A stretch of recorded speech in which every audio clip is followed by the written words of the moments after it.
Rio Olympic से ठीक पहले डोपिंग टेस्ट में 2 एथलीटों के पॉजिटिव पाए जाने और फिर उस पर हो रहे विवाद के बीच हमारे संवाददाता अशोक मारतोलिया ने नेशनल एंटी डोपिंग एजेंसी के महानिदेशक नवीन अग्रवाल से खास बात की। आइए देखते हैं डोपिंग के मुद्दे पर उन्होंने क्या कहा।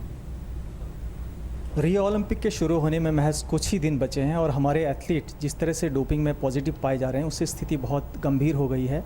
और इस वक्त हम बात करने के लिए हमारे साथ नाडा के डायरेक्टर जनरल नवीन अग्रवाल जी खुद हमारे साथ हैं। आइए उनसे बात करते हैं। नर्सिंग के जो डोप टेस्ट है और जो अभी इंद्रजीत का जो ए सैंपल पाया गया उन दोनों में कोई समानता है या फिर दो अलग अलग हैं?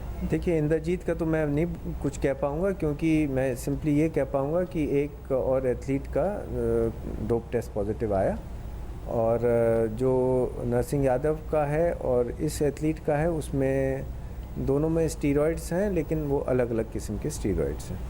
अच्छा, नरसिंह ने एक आरोप भी लगाया था, कहा था कि उनका महीने में 3 बार डोप टेस्ट हुआ जबकि महीने में नॉर्मली 1 बार होता है। क्या 3 बार होना ये अनयूजुअल है या ऐसा होते आ रहा है?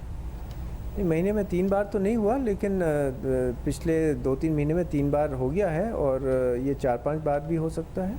ऐसा कोई उसमें नहीं है कि उसका 1 बार टेस्ट हो गया या 2 बार हो गया तो अगला टेस्ट नहीं हो सकता, क्योंकि कुछ टेस्ट होते हैं वो छोटे ड्यूरेशन के लिए ही होते हैं। कुछ डोपिंग सब्सटेंसेस, कुछ का लॉन्ग टर्म इफ़ेक्ट होता है, तो अलग अलग प्रावधान हैं तो जिसके तहत टेस्ट किए जाते हैं और ये नियम के अनुसार ही किए गए।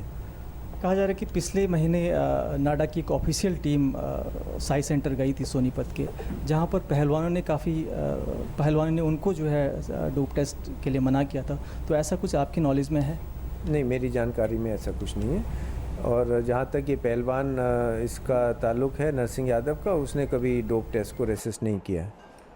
मीडिया में इस बात को लेकर काफ़ी चर्चा है कि जब आपने नाडा ने जब टेस्ट किया नरसिंह यादव का, तो सीधे जो उसकी रिपोर्ट जो है वो वाडा को भेज दी, जबकि इंडियन ओलंपिक एसोसिएशन और जो रेसलिंग फेडरेशन को उनको लूप में नहीं लिया आपने।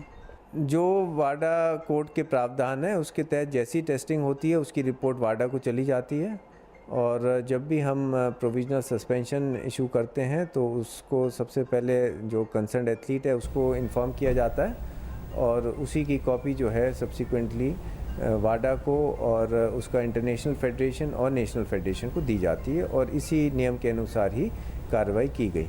नरसिंह यादव के पास अभी भी कुछ विकल्प है क्या? अभी भी वो रियो जा सकते हैं? अभी उनकी प्रोसीडिंग्स चल रही हैं और जो पैनल है, डिसिप्लिनरी पैनल, उनका जो फैसला होगा उसी के अनुसार काम किया जाएगा। एथलीट की अगर हम बात करें तो उनकी जो ड्रग लेने की जो क्वांटिटी है उसका उनके जो सज़ा पर कोई असर पड़ता है? जैसे कि ड्रग एंड ड्राइव में होता है कि अगर आपने एक निश्चित मात्रा से कम अगर ली है तो आप उससे बच भी सकते हैं, तो ऐसा ही कुछ डोपिंग में भी होता है? जब डोप टेस्ट पॉजिटिव है इसका मतलब ये है कि निश्चित मात्रा से अधिक वो पाई गई है, तो उसमें कितनी मात्रा ली गई है तो वो रेलेवेंट नहीं होता है जब तक कि वो निश्चित मात्रा से अधिक हो। और जब हम कह रहे हैं कि डोप टेस्ट पॉजिटिव है इसका मतलब उससे अधिक पाई गई है। बहुत बहुत शुक्रिया सर दूरदर्शन से बात करने के लिए आपका। Thank you.